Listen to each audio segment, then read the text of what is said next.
spell success without you. PowerPlan Project presents my complete experience of the U.C.L.P. at a glance diet plan. Well, hello there, welcome back to the channel. We've got new neighbours out next door, so if you hear me talking to myself, you're probably wondering what's going on. But, you know, I thought it's a nice day again, so we'll come back outside in the garden, which I'm currently doing up, and I will do this video. Now, if you watch the diabetes type 2 video, there's a trailer at the end, and while I was recording that trailer I was absolutely fuming. And the reason why is because I went into the doctors and they give me this. Now every time you go to the doctor to give you something like this and you get the header at the top, even if it's things like whiplash or whatever, you know that that is potentially a new condition, and that's exactly what I assumed.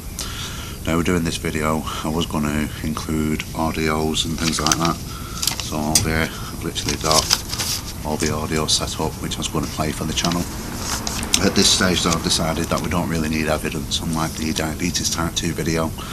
Only thing I need to do is just cover it. So the first thing is cholesterol. As you heard on the back end of the trailer, the last thing what they said was we need to have a chat with you about your cholesterol. Now, in my situation, I suffer from a hereditary cholesterol condition which was detected when I was 30, and it was detected by having normal blood pressure, but a blood test revealed high cholesterol, and at the time it was about 8.7. So immediately from 30 for the last 28 years, it's a case of what we have to do is take tablets every single day and control it, and over time those doses have gone up. So prior to doing the plan the first time, my cholesterol was down to 0.7 and the overall reading was about 5.6, which was classed as quite high. Doing the plan this time, and one of the reasons why I was surprised that she actually gave me this leaflet is because my cholesterol is now down to 4.1. Now, bad cholesterol, or as they call it, LDL, is now showing at 2.1 with HDL at 2. So the HDL, or the good cholesterol, which is very difficult to increase, has actually gone from 0.8 to around 2, which is, once again, it comes back to rewriting the blood cultures, the blood, you know, etc. So very difficult to achieve, but the plan did. So how it all works is basically you have LDL, which is your bad cholesterol. So if you have saturated fat, trans fat, etc., the LDL will increase, and this is giving you the chance of your veins become blocked because of the excess fat that you're having. However, if you're having olive oil, grapeseed oil,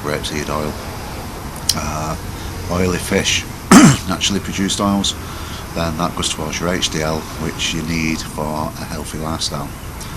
So that's, you know, I write about this in the book. I'll put the page up, and it's just simply called The Truth About Cholesterol. A lot of people doubt it and think that things are being a little bit silly. It's not. It's no myth. It's actually true. Like I say, I suffer from it myself, and I've done a lot of research as well into, you know, how to correct it. As you can imagine, because I'm an hereditary, it's a bit like a ticking time bomb, as I was saying to the nurse the other day. You know, I feel great at myself, but it's always in the back of your mind. You know, family members have had a very bad time in the past, shall we say. My dad's no longer with me, so due to a heart attack. But, you know. So anyway, moving on. So it would seem is that this is now incorporating triglycerides into the blood test for cholesterol.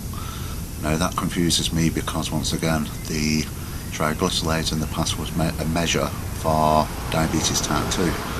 It would seem is that this is now changed and is part of the cholesterol side, which I thought was very interesting. But they're not interestingly enough, they're not referring it to as triglycerides, they're calling it trigs.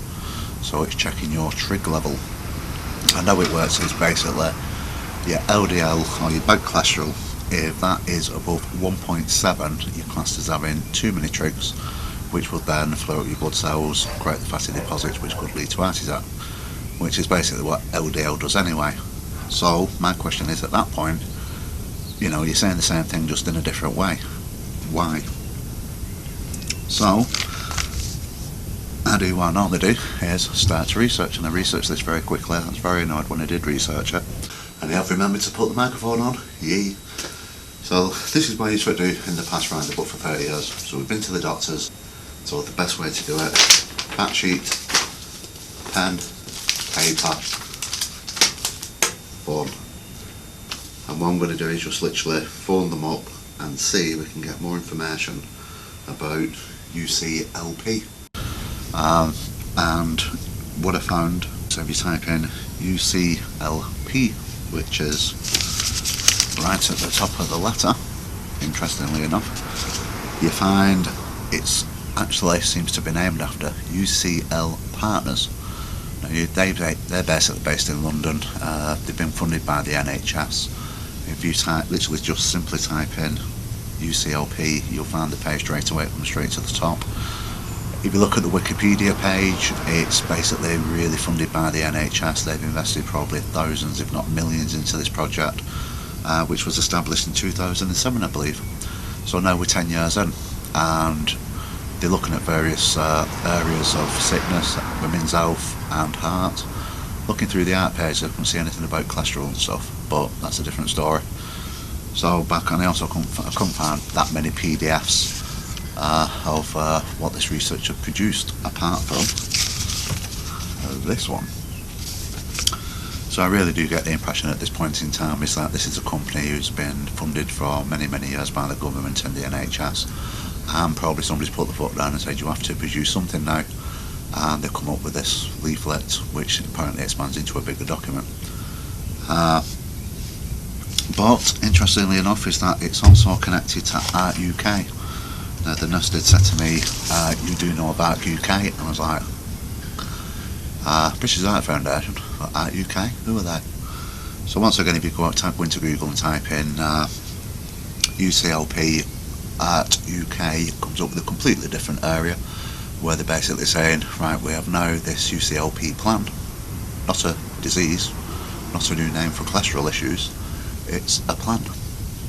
And this plan has been devised so it will increase your good cholesterol, which is once again a bit weird because they're saying is that the bad cholesterol is too high, so it's the assumption that the good cholesterol goes up or the bad cholesterol comes down, or are they just trying to concentrate on the bad cholesterol and bring that down? But if so, what about the good cholesterol? Like I said, the tablets, you have the risk of the tablets of bringing them both down. You don't want to do that. So, but they look a bit unclear. So I think, to be fair, we'll go for bring your bad cholesterol down under 1.7, which I think is reasonable. But once again, it's it's a bit, I don't know. It just seems, it feels like a lot of things have just been thrown together. Right, so try and cut a long story short, whizzing through the fact sheet, I'll bring it up on the screen.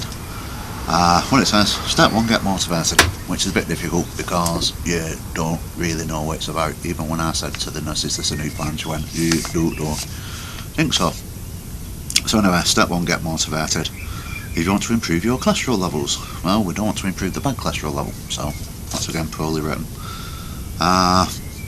Basically what it's doing now is just saying is that this is a simple, straight, step-by-step, flexible guide that anybody can do. Focuses on what sort of food you can have. It's a diet, I mean, they spent 10 years here and they've come up with a diet sheet. Okay, step-by-step guide. I actually formed them because at this moment in time it's something close to my heart. It's doing me head in absolutely mentally. Instead of celebrating when you're here, we've had a cure for diabetes type 2, or at least I've cured myself, and the book's being released, it should be party. Instead I'm just sat here now, worrying myself to death. So, over cholesterol, something that I've had all my life, inherited, can't do much about it. So what are these people going on about? It's what I want to know. See what they say. Let's try that again then. Very interesting that you've been to the doctors the day before, give you all this literature, scourge you out to death, and then you don't even pick up the phone. Let's try again.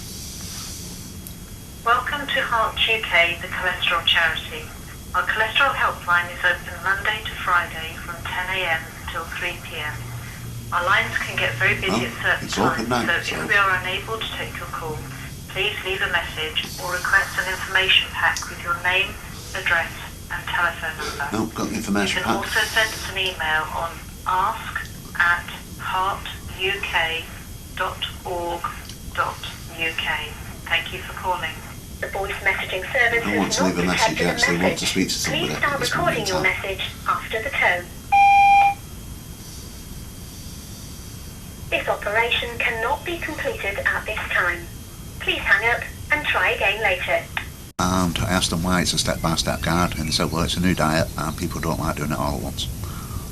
So, once again, I mean, going back to the plan which I do, you look at week 0 in various elements of your life, you prepare for it, you plan for it, and week 0 is a practice, so you can bring it all in if you want, you can do little bits if you want. If you have issues with exercise, you can do tiny bits and work your way up for a few weeks before you actually start the plan. And if you have problems with eating, or you don't think you have problems with eating, it gives you a chance to research it. And most people have a shock. But apparently, this is just step-by-step guide.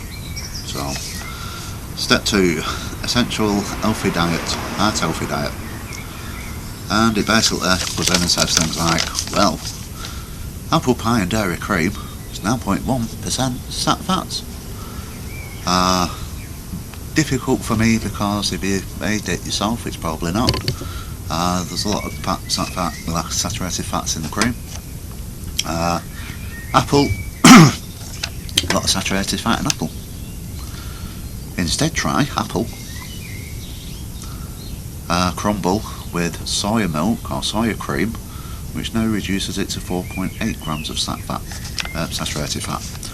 Well, spoiler alert, my book says is that if you're a woman, you only want 7 in a day, and a man, you're trying for 10.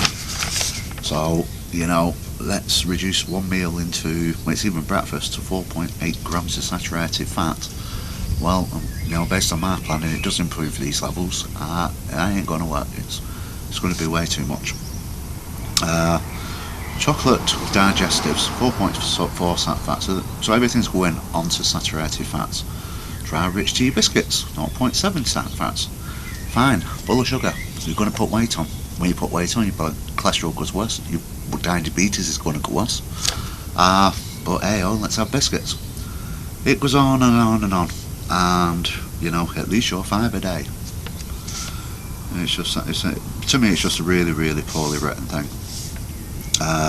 You know, and it just comes across, it's Art UK, it's about your cholesterol, it's U.C.L.P at a glance. It presents itself as, you know, we're going to scare you on the trailer. You know, you type in from Google, or you go to an NHS health site, you put in all your stats and say, what are the chances of me having a heart attack? And generally, everybody has a chance of having a heart attack. So if you've got diabetes, like me, diabetes, 21 stone, probably about 40%. Lose the weight, diabetes goes away, so now I'm currently about 25%. Put everything into the computer, and it still came back with 40% based on this plan, which means that, you know, instantly, if I didn't know what I was doing, I'd just simply say, forget it, you know, it's been an absolute waste of time. And, you know, even saying, right, you've got 24-25% chance of heart attack, stroke, heart failure at this moment in time, rather than concentrating on, well, you've lost all this weight, Steve, you've cured diabetes type 2. You know, let's look at the negatives. It's just absolutely crazy. So let's lower saturated fats, completely ignore trans fats. So you're probably okay to have an hot dog, but it doesn't say that either way. Absolutely nothing about trans fats. Nuts, once again, I questioned this when I was there. Nuts generally I found put weight on, also slows down the digestive system. Many people say we can get goodness out of nuts, and you probably can. But my point of view is, try and escape the nuts. Put there on here as a guided line, but only if you have one handful a day, which I was having a laugh with the nurse and saying, you know, you can't do that. You buy a packet, you eat a packet. You know, you buy a bottle of wine, you have a glass of wine at weekend. So why do you buy another bottle in the following day? It's just human nature. So, interestingly enough, foods fortified with plants, which I'd have thought would have been extremely healthy, the nurse crossed out. Now you can see that. I'd have thought that would have been, you know, plant-based stuff would have been quite healthy, but apparently that's not possible. And also, you know, the things where it gets closer to his oat bran barley glucans, which is, you know, have wholemeal bread, 1 slice or a roll, crisp bread, handful of popcorn, unsalted, unsweetened. Interestingly enough, and a quick tip, I also say not microwaved, but it doesn't say that on there. Tortilla bread, 1 small whole wheat tortilla bread or pita bread, a wholemeal scone, 2 to 3 tablespoons of cooked brown rice or pasta. Okay, so this is just now, instead of lowering your SAT levels, this is now just trying to make you feel fuller for longer so you eat less food. Maybe this is the balanced bit, right? So if you have all the wholemeal stuff, then all the sugar that you've had from the extra biscuits and stuff might cancel out or balance out over time. Hopefully you won't put that much weight on. Who knows? So I came from panic, which I was on the trailer, to discovering this is probably a desperate attempt of the NHS and this U.C.L.P partners to produce something using Art UK as the underlying charity to give it credibility. If it had been British Art Foundation, I'd found it far more creditable than Art UK. Well, you know, maybe if you live in London or something, Art UK is the #1. British Art Foundation isn't. Also things like, you know, avoid bacon, avoid meats, only have meats once or twice a week. It's, you know, my issue with that is, yes, meats do contain saturated fat, they don't contain any sugar. If you cook them properly, you trim the fat off, or you grill them, you lose most of the fats anyway. So why deprive people, right, you can't have bacon, you can't have, you know, your lamb. You also can't, you know, avoid butter, but it doesn't say avoid margarine. I'm going to do a video on butter versus margarine when I get back from holiday. And, you know, margarine contains trans fats. Bit of a spoiler again, where butter is naturally produced. So, you know, once again, trans fat seems to be okay. It's after 10 years of research, I'd say this is extremely poor. If you have heart conditions, cholesterol issues, and you go to the doctors and they give you this, and then they give you the new reading, which is your chance of heart attack is going to be higher as a scare tactic, I would really encourage you to watch this video. If you've got a friend who's just been given this, please pass him on and watch the video. I did go back to the doctors. I phoned these people up to ask for a little bit of advice and who they was. The result of the phone call was simply, you know, you've gone through your cholesterol levels at 4.1. You should not have been given this leaflet. Fine. So with it being hereditary, what do I do? We'll go back to the doctors, go and have a chat with them, see if you can be referred back to a lipid consultant who can review your medication, and maybe you can be given injections once every 2 weeks rather than using your current medication, because they're far more moderner type medications. So once again I was kind of, yeah, okay. So I did run over, I did speak to the doctor who I saw a locum who very, very kindly saw me in the afternoon. I explained what had gone on, and she looked at the blood results and she immediately said, look, you've been doing your plan, you know, looking at the last 6 months blood test and beyond, your LDL's been as high as 4, generally 3.8, you know, your bad cholesterol, if not higher. Now it's down to 2.1 and your good cholesterol's around 2, giving you a 4.1 in total. That is very good, you know, for a person that's got hereditary cholesterol conditions. That is absolutely brilliant. It's brilliant if you haven't. So she did say that she'll refer me to the consultant for the lipids.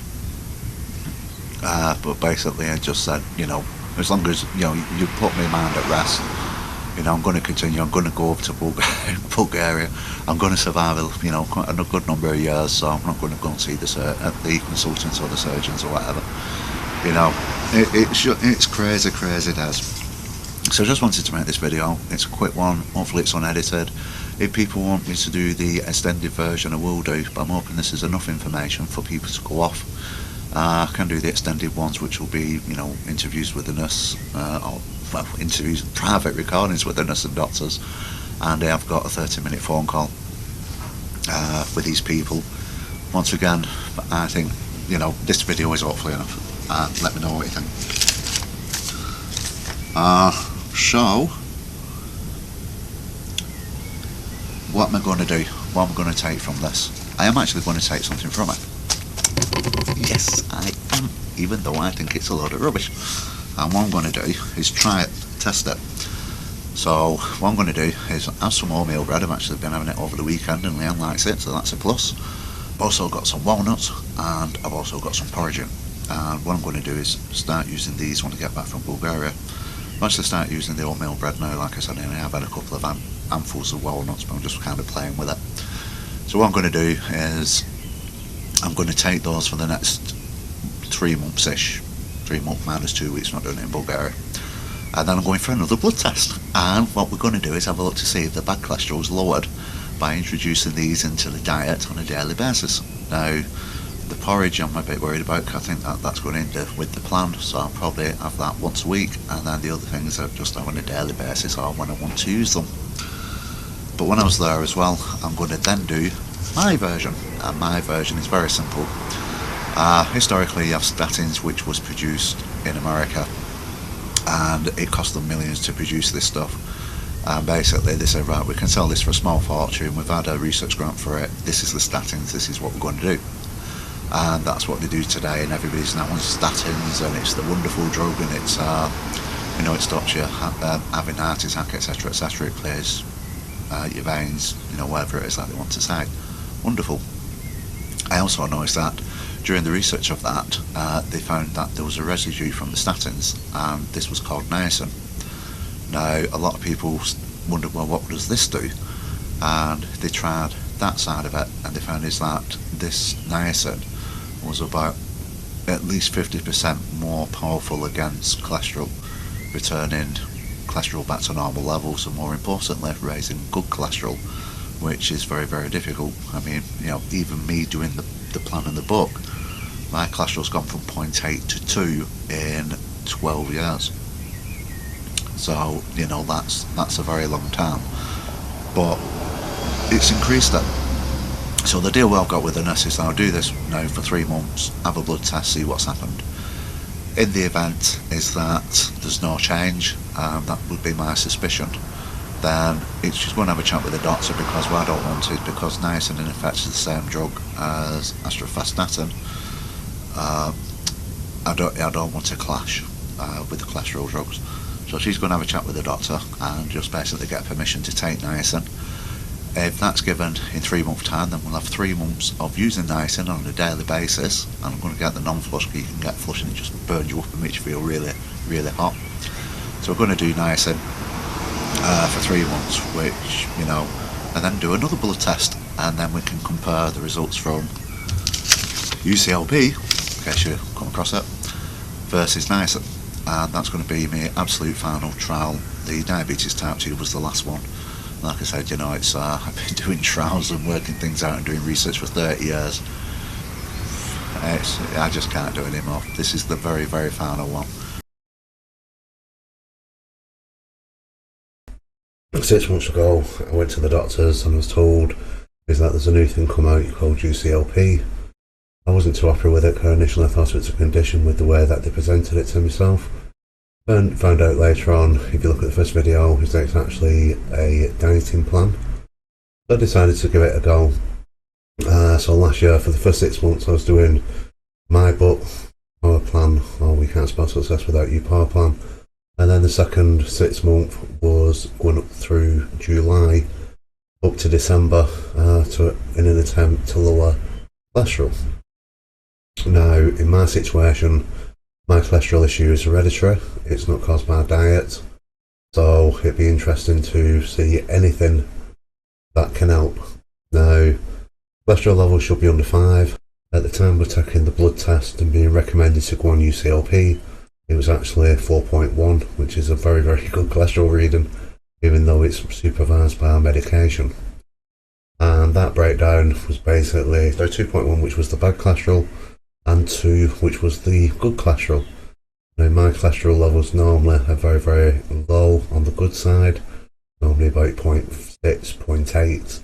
So to actually have a level of 2 and actually almost a 1-to-1 ratio, for me is absolutely brilliant. However, because the bad cholesterol is above 1.7, it's felt that U.C.L.P will actually help that and actually reduce it from 2.1 to 1.7 or below, therefore even lowering risks of heart attacks and, you know, stroke and things like that, which is a wonderful thing to talk about when it's hereditary and you can't really do that much about it. So after careful consideration, I decided to do the plan. Looked like it came from U.C.L.P partners. I can't prove that, I can't disprove that. Nobody's come across and said that's true or false, so no idea. I'll dismiss that from this video. We have to go with it's called the Ultimate Lowering Cholesterol Plan, which always sounds good, and it's being promoted by Art UK. Like I said in the last video, I don't know who Art UK is, I still don't know who they are. I went to the British Heart Foundation thinking that would be a sister charity, and they don't know who they are either. So, absolutely no idea on that one. So what I was going to do making this video was jump on the old internet, as you do. What I wanted, to make that bigger for us all, and what I wanted was the U.C.L.P at a glance PDF, because this is where we actually received the information. I got a booklet from the doctors at the time, and sure enough there we have the link, which is U.C.L.P at a glance. Now this is a fact sheet that I was given to actually use as a guideline, and just let it load. Of course, what's interesting about this, if you look at the top, it is from uk.org.uk, so that's consistent. So, you know, if they've tested this thing and it's out UK, surely it's got to be good. And we just wait a while for this to load up. I must admit, the first time I downloaded this, it didn't take so long, so I'm not 100% sure what's happening with it. And eventually, this is what we get, which is, there's nothing to see here. The spreadsheet, the PDF is gone, and it doesn't seem to be on UK anymore. And this to me is very worrying, if this is meant to be the wonderful thing for heart issues, and now it suddenly just seems to have disappeared. However, don't worry, because I did have a printed version, which is here. And what I'll do is bring this up here. I also took a download at the time when I did download it, and I managed to keep it. Well, the main thing about this spreadsheet, this fact sheet, is very simple. The first part of it's on about motivation, which we spoke about last time, and then this bit's about sugar substitution. So, for example, go for normal biscuits rather than chocolate biscuits, and also go for savoury things, you know, presumably crisps rather than a donut, that sort of stuff. So this side of it can absolutely be written off. Put that through. So I was just literally not interested in that side of it. Just be sensible and motivated, which doing these sort of things here. So that's fine. The other thing what we wanted to have a look at the back was there's a section about plants and stanols, which is basically root vegetables. Now at the time when I was down with the health trainer, we was told don't worry about that because your cholesterol is controlled. So that was not applicable. And the other thing was we ended up with a group of products here, which was actually being promoted by All-Pro. All-Pro's the sponsor of this. So on basics is that I don't want to do anything where people are making money out of an illness. So I ignored that. But the only thing what we've got left of the entire sheet is that little bit there, which I've circled.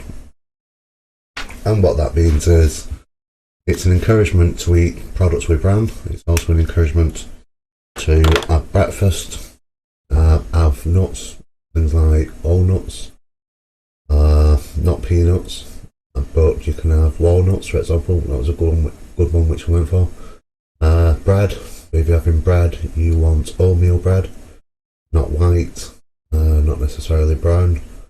And finally, you'll go for things like porridge, or go for something like Weetabix, all bran, fruit and fibre.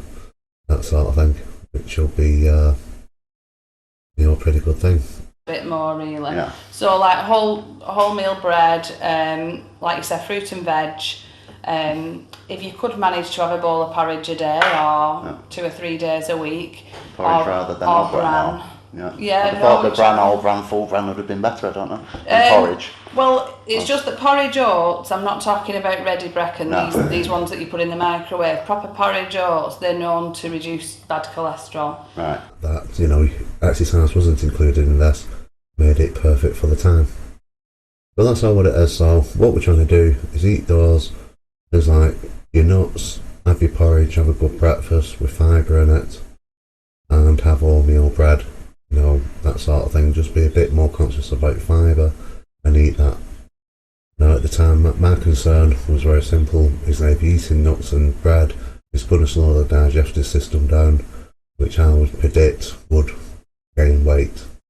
Very, very simple. So, 2 tasks what we've got really is 1, don't gain weight, and 2, using what I've just said, reduce the LDL or bad cholesterol in the bloodstream from 2.1 to 1.7, therefore improving the overall cholesterol reading from 1.4 to 3 point whatever it would be. So what I want to do now is just have a quick look at the historical blood tests which I had up last time, and like I said, the overall cholesterol reading 4.1 with good cholesterol of 2 and bad cholesterol of 2.1. So that's our start point.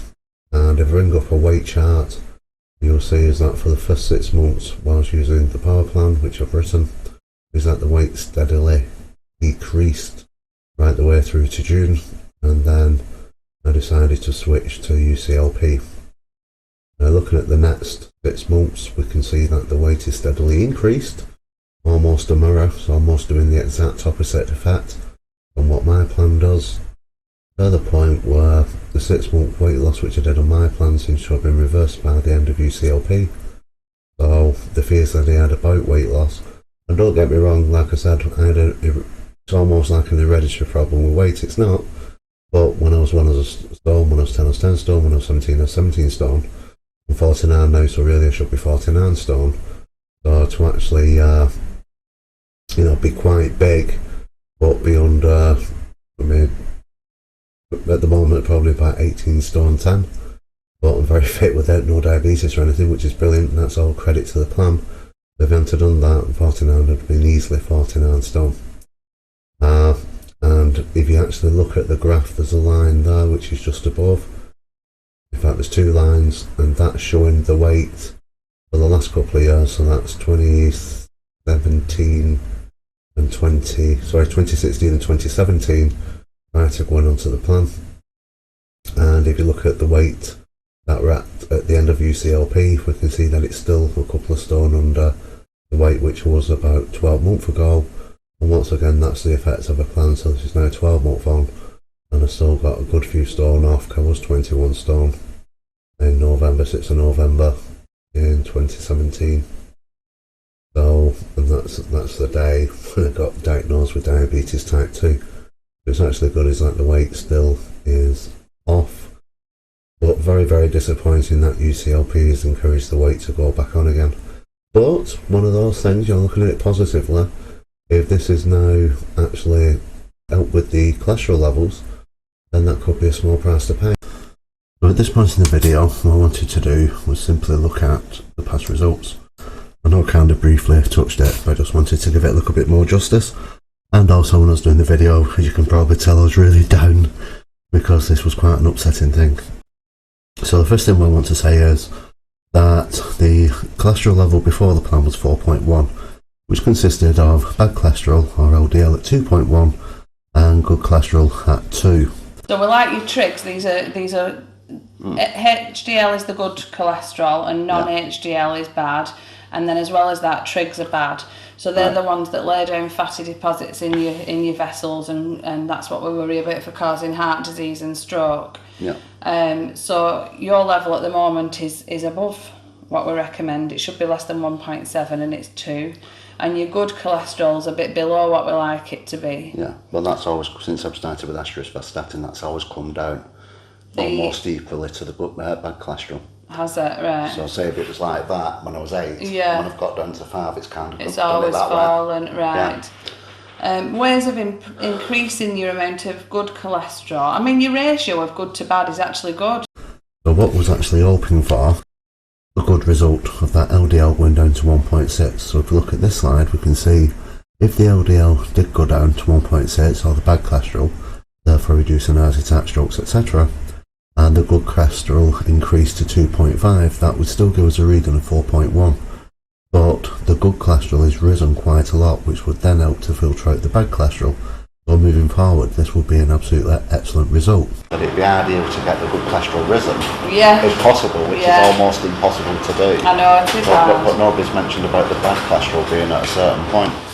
Or if the bad cholesterol is reduced to 1.6 and the good cholesterol stays at 2, then once again the good cholesterol is above the bad cholesterol, which means that this would be more maintainable moving forward, because the good cholesterol will help to get rid of the bad cholesterol and control it. However, this would mean that the overall cholesterol level would be 3.6, which I think would probably be low, but it's currently at 4.1, so that would just simply be 4 points less than what it is now. But these are the type of results which I'd be expecting. Now let's have a look at the actual result to see what happened. So what we'll need to do now is have a look at the cholesterol reading, and this is the cholesterol reading after the plan, the U.C.L.P plan, and what we discover is the overall cholesterol reading is now showing an increase from 4.1 to 4.7, which is extremely disappointing.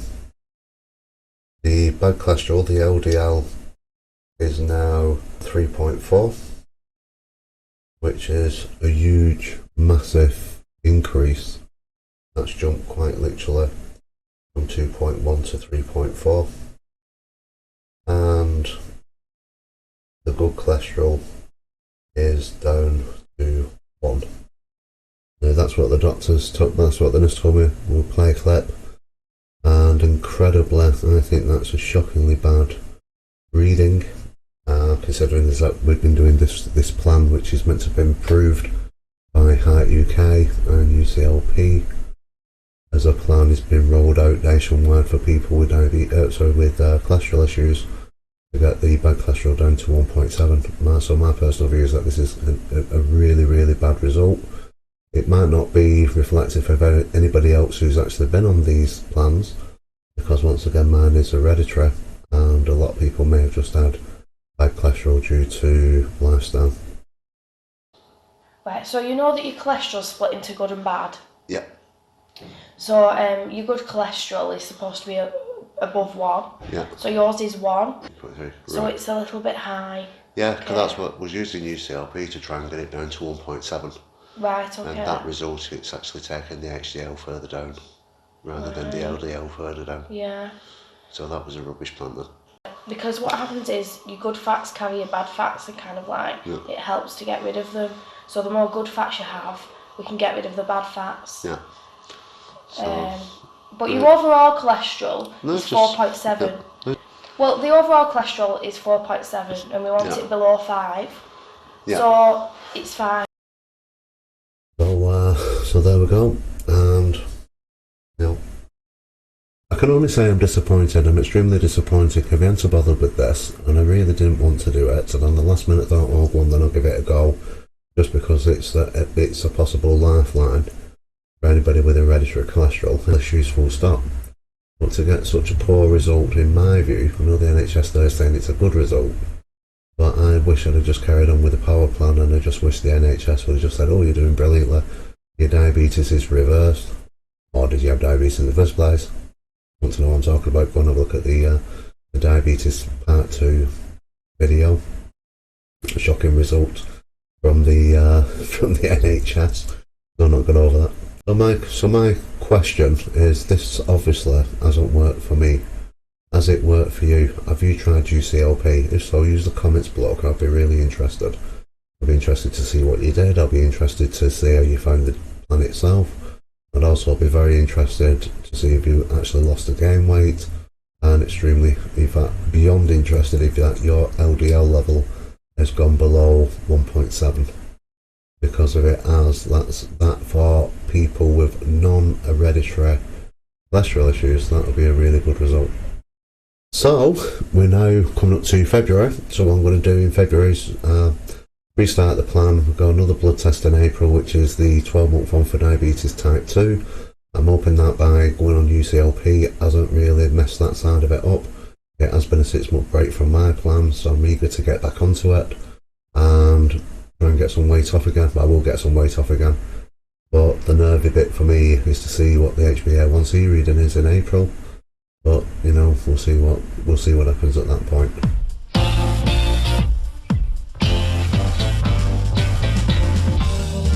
Well, welcome back to the channel. I'm hoping on this video is that it's no jerky. U.C.L.P part 2 looks a little bit jerky. Hopefully this one isn't. Right, so U.C.L.P in my case failed, and the PowerPlan which I use quite successful by increasing the HDL and the LDL to almost equal proportions. Just a quick recap on what cholesterol is. Basically, you have a blood test, you're given a cholesterol reading. 5 and under is classed as healthy, anything above 5 is classed as being an issue. The cholesterol is broken down into 2 subcategories. It's HDL, which is good cholesterol, and LDL, which is bad cholesterol. In my situation, once I've done U.C.L.P, the overall cholesterol was 4.7, which is actually quite good.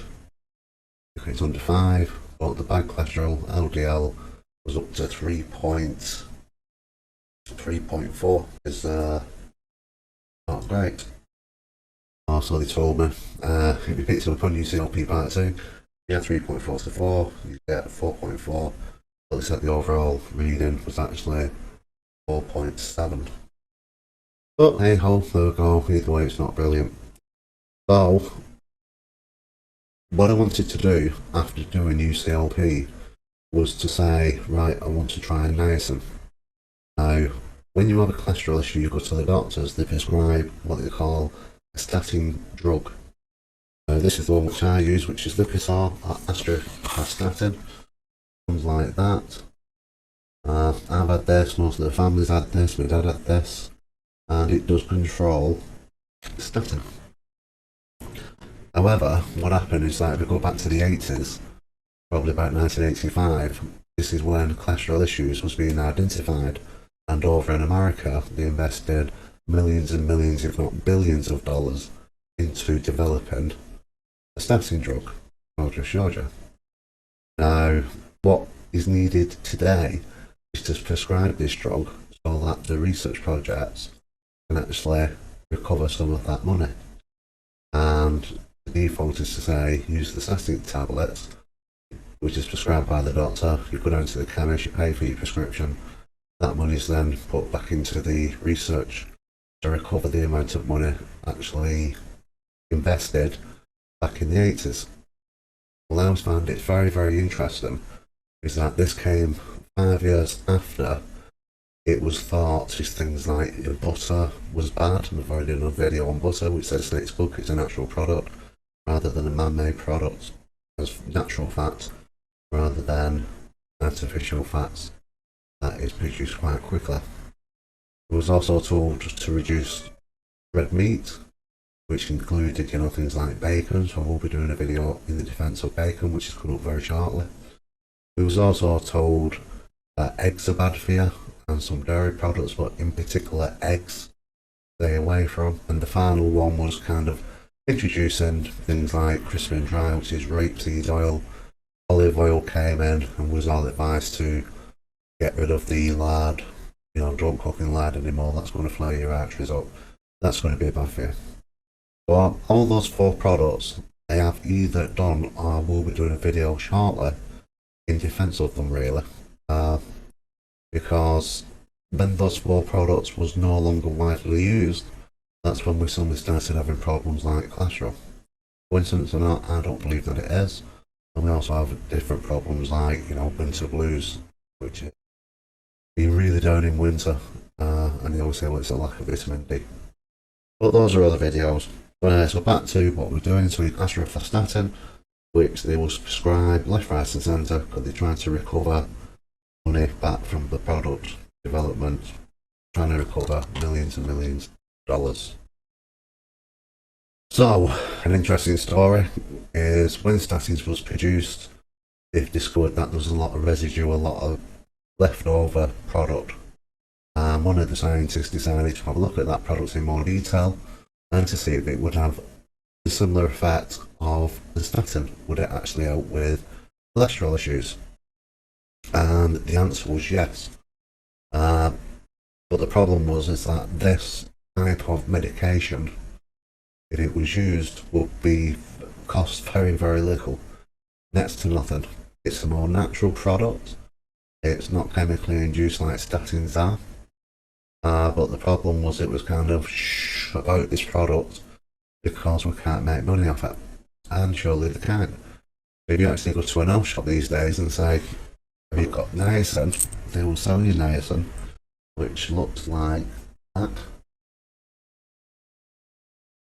And this particular one has got 100 tablets in it, and it costs a grand total of £5.49.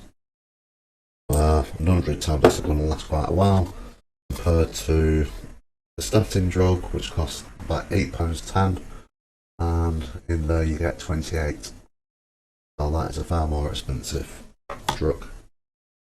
But going back to U.C.L.P, so U.C.L.P's failed for me, so I went back to the doctor and just basically said, can I try niacin? He went and did his research and he came back and he went, no. And the reason why is because niacin and statin is basically the same drug. They will probably compete with each other.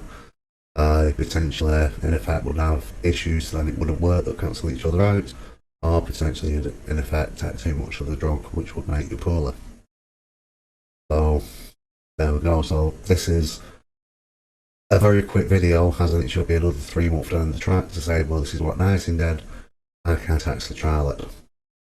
So, but what I would like to say is, if you've been to the doctors recently and you've got a blood test and they're saying your cholesterol level is around 5 or it's above 5, you try and control it with diet, I would simply say, have a look at niacin. Just go to an health shop, they have it there, it's cheap. You take one a day. You can get flush niacin, which is a little bit difficult. When you take it, you feel a warm sensation in various parts of your body. But you can actually get non-flush, where you just take it and you don't feel anything at all. Just let it do what it wants to do. And if you start taking niacin, go for a blood test afterwards, then let me know in the comments if I know it will do. It will avoid you going on statins. Now, I'm on statins for life. I've taken them for 28 years. And I'm not in a position where I can stop. Can we do the cholesterol will shoot up? Therefore, the arteries would actually flare, and that would lead to heart attack or possibly stroke. So, a very bad idea for me personally, and for anybody else who's on statins to stop taking them. But if you are not on the statin drug, then please go get niacin. It could actually control the cholesterol very, very quickly, and you could avoid being on atorvastatin type tablets for the rest of your life. And my last point about niacin, which is once again not disclosed by the good old doctors, is if you go onto the website, you always end up on the website, and you type in vitamin B, and what you discover is that vitamin B, also known as niacin, is a B complex water soluble type food.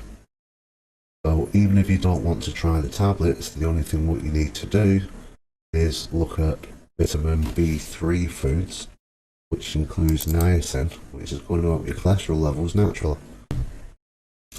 And that comes up with things like chicken, liver, tuna, turkey meat, salmon, pork. We've got ground beef. You know, there is quite a lot more items there. So we've got liver, chicken breast, tuna, turkey, salmon. I love the smoked salmon, but try salmon. anchovies, pork, which once again back in the 80s avoid meats, but pork is very good at vitamin B3, ground beef, same story, peanuts. Now with peanuts I'd say avoid because you can take one handful and that's meant to be your limit. But I get back once the bag's gone, and I think most people are the same. Avocado, once again, I think that was a power fruit not long back. You know, they've been saying take avocado, and you can get avocado in dips. So if you're having crisp breadsticks, just get a dip with avocado in and eat that. Brown rice instead of white rice, and whole wheat. Now the whole wheat is kind of going back to, you know, cholesterol in general. If you have anything with fibre, the idea is that it binds LDL or the bad cholesterol. It will collect that and it will flush it out. I will be doing a video about the truth of cholesterol, but go into all that in far more detail. I think people need to know. But for now, whole wheat products is good for you. And finally, we'll go a few more. And we also got mushrooms. So mushrooms, it's very easy to put in an homemade curry. You can have an omelette. You can do whatever else that you really, really want to do with mushrooms. You know, they're just a really versatile vegetable. Or I know you're all now going, well, it's not a vegetable, it's fungus. But, you know, there we go. Green peas, which are covered. And potatoes. Once again, people are saying, well, they're high in carbs, try and stay away from potatoes. But yeah, cholesterol issues in this country is going out worse and worse and worse. And we've already seen meat on this list, now we've got potatoes on this list. And enriched foods. Things like breakfast cereals. What I'll be tempted to do is just have fibre-based breakfast cereal. That'll sort that out. Even go, I mean, traditionally known, the best breakfast cereal for cholesterol issues is very simply porridge. Simple as that. But like I say, so there's a list of foods that we can help with that's got niacin in there naturally if your cholesterol's above 5. If your doctor's concerned and he's not about putting on statin drugs, then the second alternative is to go and get niacin from a local herb shop. Niacin, which is the byproduct of statin, and obviously you've got control over niacin, so you can stop taking it. Go for another blood test. If it's risen again, then keep taking niacin more often. You just take it once a day. You know, you've got the facility to stop it when you want to. But niacin is far more potent than what atorvastatin or statin drugs are. So let me know if you try niacin and it brings that reading down from over 5 to 5 or below. Ideally it'll bring it down to about 4.1. So pretty cool stuff. Everybody's following the channel now that I've just done the U.C.L.P plan, which is meant to keep your cholesterol under 5. I went from 4.1 to 4.7, so it was under 5, so it's classed as being very, very successful. The problem which I've got is that they wanted to decrease the bad cholesterol, or LDL, and that actually increased. But from my perspective, it wasn't great. In fact, I'd say it failed. And also, me being me, have a look at food I put weight on. So under U.C.L.P, we actually put on a considerable amount of weight, which was shown on the graph. And for me, it just reminds me of when I was younger. You just come across some form of plan or a diet, you try it, and after a little while you either fail to lose any form of weight, or you put the weight back on, or it just fluctuates. You know, you look at your weight charts and it's kind of like this, and really yo-yo dieting, but not yo-yo dieting in the sense that you've been on a diet, you lose the weight, you come off the diet, you put the weight back on, and then you go back on the diet. More of a yo-yo effect being on plans and diets, which is one of the reasons why I decided, right, well, the book which I'm doing, when I was, well, I came up with the ideas when I was 18 and started trying it in 2009, and we're nearly there at the, it was an horse race, we're trying to jump over the last fence and then we're at the finish line and we're done. But for me, things like this is really upsetting. But for me, it just reminds me of my childhood and brings back many, many memories. So being a child, I'll be using diet after diet. My mum would be worried about the weight, the doctor would be worried about the weight. You would always come up with some form of suggestions like, you know, you're feeding him chops, don't, they're fattening. Oh, you're feeding him something else, don't it? It's fattening, it's not doing him any favours. So what I tend to do would be one of the people who would love to have school meals, because quite often when you went back home you was on salads, and it'd be salads every evening, and then you'd have salads throughout the weekend. And I think I lived 2 years on nothing but salads really, and the result was the weight was back usual. Let's go up and down, up and down, up and down. And even recently, I was trying to put weight on safely, which is part of the topic of the book. And you do get to a point where no matter what you eat, really, you're going to eat at a optimum weight, which in my case was 21 stone, which was the biggest I'd actually ever been.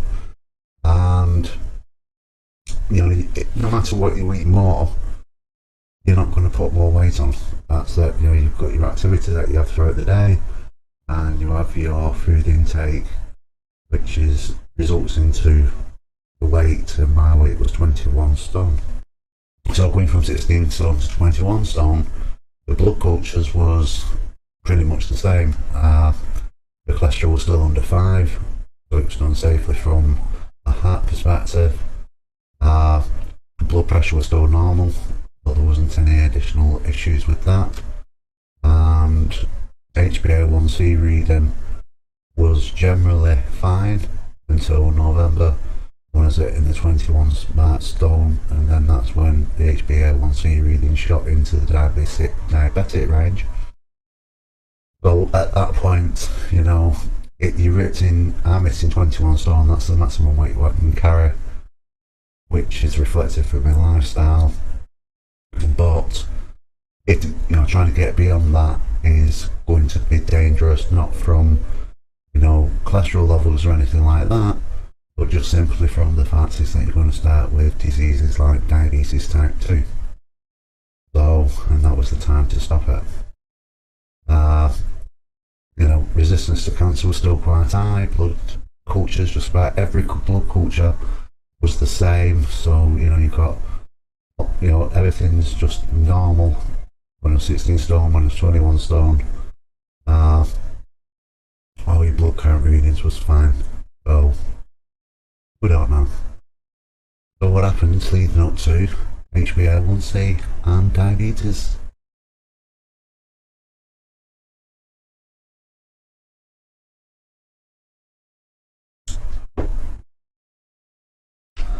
Well, in a couple of years leading up to when I got diagnosed with diabetes type 2, basically I was trying to exceed the 21 stone mark, and it was difficult. So the line was literally once again like that, instead of just going up, and that's more or less when I hit the limit. On the second year, I went down to the doctors who were showing concern with the weight issue, and they decided to try tablets.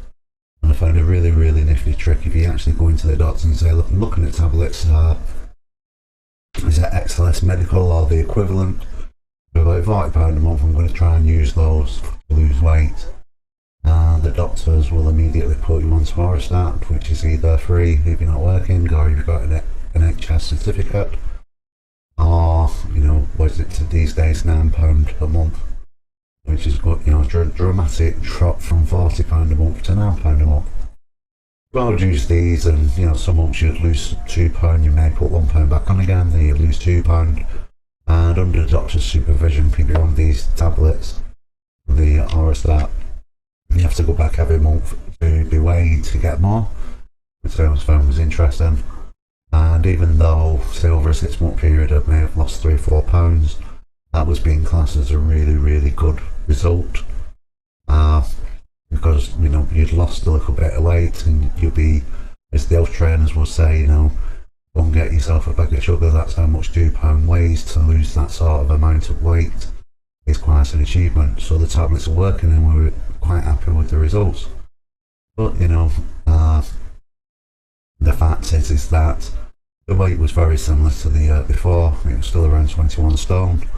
It was only until I had a traditional blood test in November, but when I went in there and they said, well, bad news, you're now diabetic, what do you want to do? which I found was really, really difficult, and especially with the ideas that you can look at diabetic information even on the internet, and it'll come up with diets and tells you what to do and how to try and reverse the diabetes, or at best really how to try and live with diabetes and not get in a position where you may go and slip into a coma. But the general rule of thumb is take medication, that's your best bet, but do it through diet if you can. So I remember coming back and I was really upset, and the only thing I could do was, I'm going to beat this, and literally looked at my book, which was in draft at that point, and decided I'm just going to reuse this. You know, I remember in 2010 people seem to get better with diabetes, so give it a try, see what happens with myself. And that was the plan.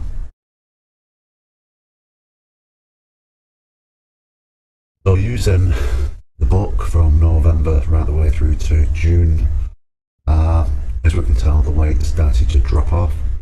And if you've watched the diabetes type 2 part 1 and part 2 videos, you'll see is that the doctors confirmed that I was completely and utterly diabetic. 15 to 18 weeks later, and I always put that in because we did have Christmas, but really 15 weeks later, the HbA1c reading or the diabetic reading would drop back to normal, which was really, really good. But it also stemmed the issue of cholesterol and the blood cholesterol still being high, which is why I went on to U.C.L.P. But if you look at the charts, what's interesting is that, you know, the weight was coming off and off and off once U.C.L.P, and the weight starts to come back on again, which is really, really frustrating. And when, you know, you get to the end of U.C.L.P or another diet, or you've even finished a Weight Watchers or some other type of commercial diet, and you reach the end period and say, well, that's it, that's the end of that, and you're kind of left on your own. Even with U.C.L.P, it's kind of where your cholesterol's still under 5, so it's quite successful. But the problem is, what do I do next? And, you know, that always becomes a little bit of a problem. So, you know, what do you do? So really, this is where this range of videos comes in, because what I'm going to do is kind of create a week 0 log. So the book is written as week 0, is preparation, then weeks 1 through to 24. Now, if anybody's followed me on Facebook in the past, they'll see, oh, I've lost a pound, or I've gained a pound, whatever it was. But, you know, and everybody says, oh, that's brilliant, have you done it? Which has kind of proven interest, or provided interest for the book over time. So this time what I'm going to do is do a week 0 video, which is kind of like an alternative, or in addition to what the book reads, because obviously that's now written, it's just being line edited, so I'm not going back and adding more. That's what YouTube's for, and this is, you know, what I'm going to use this channel, and this is a prime example. And we're going to basically look at week 0, do preparation, and look at weeks 1, 2, 3, 4, so on, which will then provide the weight change in myself to see how it's doing. I'm going to attempt to provide the list of food that I eat every day. It's amazing how many people say, so what are you eating to achieve that weight loss? And also, I'll go on a lot about blood tests, because it was Dr. Shetty who realised that the blood was being rewritten. So what we're going to do is monitor health in a slightly different way, which should prove more interesting, and it's something that everybody else can do. I was talking to a friend today, and they were saying, well, if you know, people potentially buying the book who's already got diabetes or blood pressure issues, that we used to have in blood tests, and even most people these days will have an annual blood test. But you will get people out there who's absolutely terrified of doctors, that they won't want to go for any form of blood test because they're terrified of needles. So in this video, week 0, it's going to be slightly different. So we're going to come up with a brand new way of monitoring what the plan actually does to a person. And me, I'll be the subject once again, or the guinea pig if you like. So it'll make it interesting over the next few weeks. But really, that's all what I wanted to say in this video. At this moment in time, if I didn't write the book and didn't have the book here as a reference, I'd be kind of, oh, what do I do now? Looking at see if I can join some sort of group or whatever. But this time I'm going to do it differently. I'm going to use the book and share the week upon week with the videos and see how we go. I hope you find it interesting, I hope you follow along, and don't forget to like and subscribe if you are new to this channel, and especially subscribe so you'll be the first to see the updates on the videos when they're released.